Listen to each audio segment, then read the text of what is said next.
안녕하세요. 한국해양대학교 입학 홍보대사 아람이 최민혁입니다.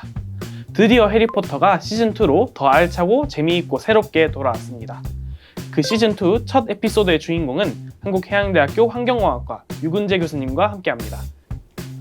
네, 안녕하세요. 저는 한국해양대학교 환경공학과에서 환경미생물을 가르치고 있는 유근재 교수라고 합니다. 네, 교수님. 환경공학이라고 하면 우리가 되게 많이 들어봤는데 정확히 어떤 건지 잘 모르는 분들이 많아요. 그래서 혹시 이 환경공학이라는 거에 대해서 이해하기 쉽게 설명해 주실 수 있으신가요? 네, 이제 환경공학이라고 하면은 이제 일반적으로 오염된 어떤 그런 물질이나 그런 오염을 깨끗하게 정화하는 것이 환경공학이다라고 이제 많이들 알고 계세요. 근데 실제로 환경공학은 굉장히 다양한 분야를 다루고 있습니다. 그래서 실은 우리가 환경 오염을 모니터링할 수도 있고요, 감시할 수도 있고, 또 환경 오염을 예측하는 것도 할 수 있고요, 그다음에 환경 오염을 조사하는 것도 할 수 있고, 그다음에 당연히 정화하는 것도 할 수 있고, 굉장히 많은 분야를 합니다. 그래서 대기, 토양, 지하수, 해양, 하천, 하수, 상수, 정수, 어떤 환경과 관련된 모든 분야를 이제 다룬다고 생각을 하시면 좋을 것 같습니다. 요즘 날씨도 되게 덥고 아직 여름철이잖아요. 그래서 이 여름철에 혹시 환경과 관련된 문제라던가 이런 게 발생하는 게 혹시 있을까요? 네, 이제 여름철에 아무래도 습하다 보니까 여러 가지 이제 문제점들이 있는데, 실내에는 이제 미생물들이 존재를 해요. 그러면은 이제 코로나 바이러스 같은 애들뿐만 아니라 세균이나 곰팡이나 폴른이나 이런 애들이 다 이제 이 실내 안에 있거든요. 그러면 이제 걔네들 중에는 이 냉방기에 붙어서 사람들한테 전염병을 일으킬 수 있는 미생물도 있고요. 그러다 보면 이제 사람들이 감염이 되어서 이제 또 아플 수도 있고, 또 반대로 이제 이런 곰팡이나 이런 미생물들의 장기간 이제 우리가 노출이 되었을 때 어떤 그 잠재적으로 이제 코로나 바이러스와 같이 어떤 위해도가, 미생물의 흡입에 의한 어떤 위해도도 올라갈 수 있고, 이런 문제점들이 실제로 이제 실내 환경에서 많이 보고가 되고 있습니다. 환기를 해줘서 이제 안에 있는 공기를 이제 순환시켜주는 게 우선은 가장 좋고요.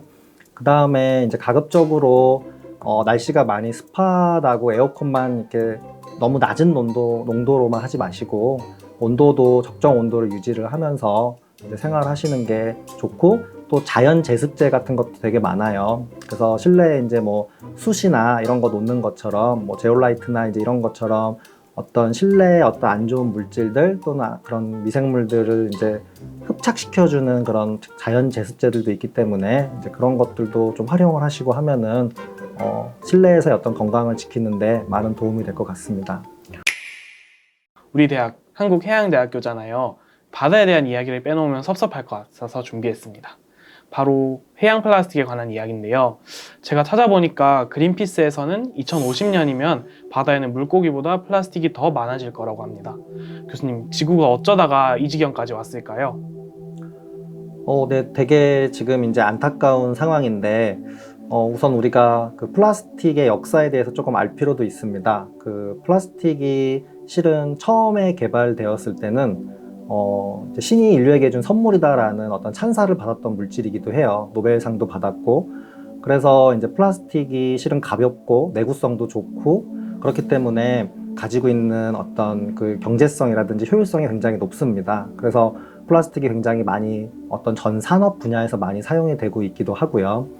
그런데 이제 이런 플라스틱 같은 경우가 이제 가장 문제가 되는 게, 이제 해양이 꼽히고 있는 이유 중에 하나도 결국에는 이제 해양이 그런 어떤 플라스틱의 어떤 배출원들이 최종적으로 모이는 장소여서 지금 이제 해양이 문제가 되고 있는 겁니다. 그래서 육상에서 하수나 하천이나 아니면은 어떤 그 축사나 이런 데서 오염물질, 특히나 이제 플라스틱, 미세 플라스틱이 계속 이제 누출이 되면은 강을 따라서 결국에는 이제 바다로 들어가게 되는데, 그러다 보니까 이제 바다에 다 모이게 되는 거죠. 그래서 잘 아시는 것처럼 지금 태평양에는 우리나라만큼 큰 플라스틱 섬이 있죠. 그래서 우리나라 국토보다 큰 그런 플라스틱 섬이 있다라고 하는 거가 굉장히 큰 문제고, 그 다음에 이제 최근에 이제 굉장히 큰 문제로 지금 발생되고 있는 게 미세 플라스틱이 이런 그 병원성 미생물들을 실어 나르는 매개체가 될 수 있다는 연구가 지금 최근에 발표가 많이 되고 있어요. 그래서 아무래도 바다에 떠다니기 때문에 이동성이 굉장히 높아서 그 미세 플라스틱 그 표면에 병원성 미생물들이 특히나 많이 달라붙어서 다른 지역으로, 다른 바다로 이제 옮겨갈 수 있다. 그래서 이제 그런 어떤 오염성을 계속 전파시킬 수 있다. 이런 어떤 위험성도 지금 현재 지속적으로 보고가 되고 있습니다. 실제적으로 많은 나라에서 플라스틱을 사용량을 줄이거나 플라스틱을 재활용하기 위한 어떤 정책적, 기술적 어떤 수요가 점점 계속 증가하고 있습니다. 실제 예로 좀 말씀을 드리면 유럽 같은 경우에는 플라스틱으로 된 어떤 그 생수병이나 플라스틱 제품을 사게 되면 소비자가 그러면 플라스틱 제품 처리 비용에 대한 거를 세금으로 내야 돼요. 그래서 그 플라스틱 제품 소비 가격에 세금이 붙습니다. 그런 식으로 이제 정책적으로 굉장히 규제를 하는 나라들도 있고, 또한 이제 플라스틱의 대체 물질로서 최근에 이제 각광받고 있는 게 이제 생분해 물질인데, PHA나 PHB 같은 어떤 이런 생분해 물질들을 이용해서 플라스틱 대체품을 만들려고 많은 어떤 기술적 개발에 노력을 하고 있는 상황입니다. 그래서 이런 어떤 정책적, 기술적 이런 노력들이 아마 지금 점점 증가하고 있기 때문에 이제 우리가 이제 플라스틱 대체 어떤 물질이나 어떤 규제들이 점점 이제 증가하게 되면은 좋아질 거라고 생각을 합니다. 그러면 교수님, 이제 자존심이 걸리는 문제이기도 합니다. 왜 다른 대학 환경공학과가 아니라 한국해양대학교 환경공학과를 선택해야 할까요? 한국해양대학교 환경공학과는 해양환경도 환경공학과에서 배울 수 있다는 굉장히 큰 장점이 있습니다. 해양환경은 미지의 세계로서 아직까지도 우리가 모르는 부분이 굉장히 많은데요. 그런 부분들을 배울 수 있다는 장점을 우선 한국해양대학교 환경공학과가 가지고 있고, 키오스트와 이제 교육적, 연구적 협력 체계를 갖추고 있기 때문에 해양 환경에 관심이 있는 학생이라고 하면은 굉장히 큰 기회를 받을 수 있고, 육상 환경에 본인이 관심이 있다고 하더라도 육상 환경에도 특화되어 있는 교수진을 우리가 갖추고 있기 때문에 그런 부분은 해양대학교만이 가지고 있는 매우 큰 장점이라고 생각을 합니다. 그렇다면 지금은 이제 환경공학과를 준비하는 수험생들을 위해서 어떤 교과목에 집중하면 좋을지 한번 말씀 부탁드립니다.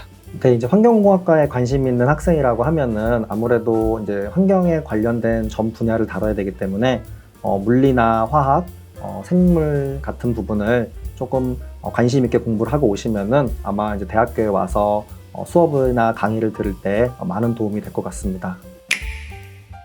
네, 교수님, 이렇게 긴 시간 동안 환경공학에 대한 이야기 나눠봤는데요. 혹시 교수님 오늘 소감 어떠신가요? 네, 우선은 해양대학교 환경공학과를 이제 수험생 여러분들한테 소개할 수 있어서 굉장히 기쁘고 영광이라고 생각합니다. 저희 해양대학교 환경공학과는 미래적으로 발전 가능성이 굉장히 높은 학과이기 때문에 많은 지원 부탁드립니다. 감사합니다. 그럼 지금까지 첨단 환경기술을 연구 교육하여 고급 환경 전문가를 양성하는 국립한국해양대학교 유근재 교수님을 모시고 이야기 나눠봤습니다. 그럼 팔로우미 바람이 안녕.